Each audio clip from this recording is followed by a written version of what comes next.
my name is Emma Keeler, and I'm studying the antibiotic potential of the natural products of hydrothermally derived fungi.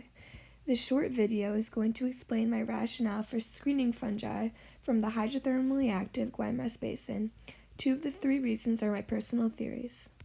This is an example of a Guaymas Basin hydrothermal vent. At the base of hydrothermal vents, there are islands of dense and diverse microbial communities that are composed of genetically unique bacteria, archaea, and fungi, represented by different colors in the diagram. On average, the cellular density in the direct vicinity of active hydrothermalism is 10 to the 8th cells per centimeter cubed. This is in comparison to terrestrial environments, such as soil, which have a cellular density of 10 to the 6th cells per centimeter cubed.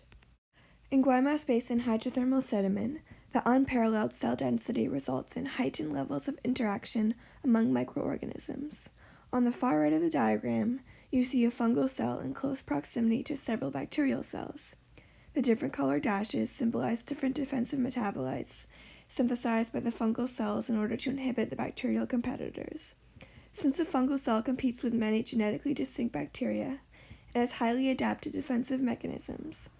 This is in comparison to the terrestrial fungal cell on the left, which regularly defends against fewer bacteria due to the lesser cellular density.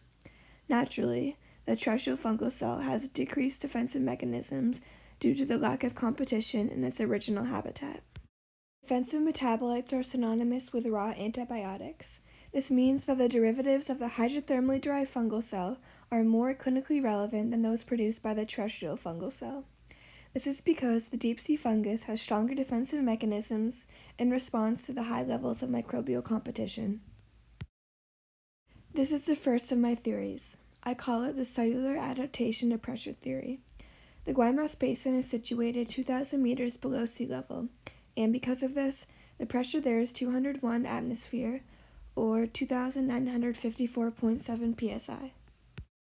The bacteria that colonize deep-sea hydrothermal vents are barophilic or barotolerant, meaning that they can withstand or prefer high hydrostatic pressure. I hypothesize that these bacteria require a thicker cell membrane to regulate the pressure within the cell so that key biological processes, such as DNA replication or protein synthesis, can still occur. If deep-sea microbes had cell membranes the same thickness as terrestrial microbes, cell homeostasis would be impossible. A recent study found that high hydrostatic pressure induces a production of membrane constituents in deep-sea bacteria, which suggests a more durable cell membrane. Terrestrial bacteria are subjected to 1 atmosphere or 14.7 psi. I hypothesize that this results in significantly thinner cell membranes than their deep-sea counterparts. Since hydrothermally derived fungi compete against bacteria with theoretically thick cell membranes, they likely have adapted defensive mechanisms to synthesize more numerous and intense metabolites that are able to compromise the integrity of the bacterial cells. Likewise, terrestrial fungi are competing against bacteria with comparably thinner cell membranes, so they do not need to synthesize such strong metabolites to kill the surrounding bacterial cells. I illustrated the theoretical differences in cell membrane between deep-sea and terrestrial bacteria. In my experiment, hydrothermally derived fungi were put into direct competition with terrestrial bacteria via the plug screening method that is diagrammed. I hypothesized that since the fungi were accustomed to competition with microorganisms possessing thick external structures, that it was easier for them to inhibit the terrestrial pathogens due to their comparably thin cell membranes. This would also mean that terrestrial pathogens are more sensitive and susceptible to the antibacterial compounds synthesized by the Guaymas Basin fungi. This would make deep-sea fungi promising sources of antibacterial molecules. My second theory is called the separate evolution theory. There is a geographic separation of at least 2,000 meters between the Guaymas Basin fungi and the terrestrial bacterial pathogens. When I say bacterial pathogens, I'm referring to the 4 that I'm screening against: Escherichia coli, Staphylococcus aureus, Borrelia burgdorferi, and Pseudomonas aeruginosa. And when I say hydrothermally derived fungi, I'm referring to the members of my Guaymas Basin fungal collection.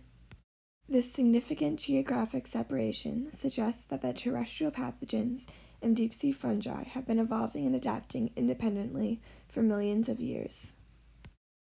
There are significant environmental differences between terrestrial locations and deep-sea hydrothermal locations that could easily give rise to unique adaptations and metabolisms. Some of these environmental differences could involve temperature differences, pressure differences, and the fact that one environment is built upon photosynthetic organisms and the other is built upon chemosynthetic organisms.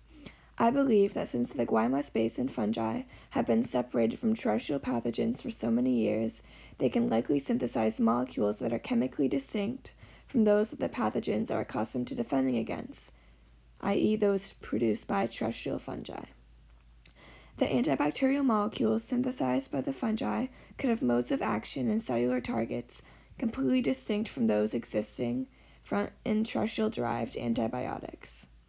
Due to this, I believe that the derivatives of hydrothermally derived fungi would be especially good templates for antibiotics targeting drug-resistant pathogens.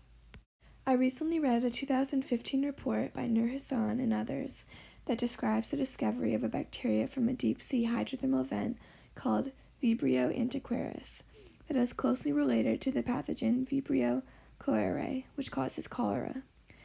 The deep-sea species possesses virulence genes that suggest human pathogenicity.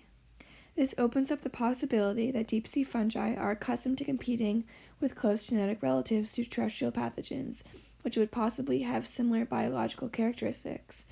This would make deep-sea hydrothermal organisms great sources of antibiotics for the terrestrial versions of these pathogens. Also, some of the members of my fungal collection are marine versions of terrestrial fungi that have already exhibited clinical potential.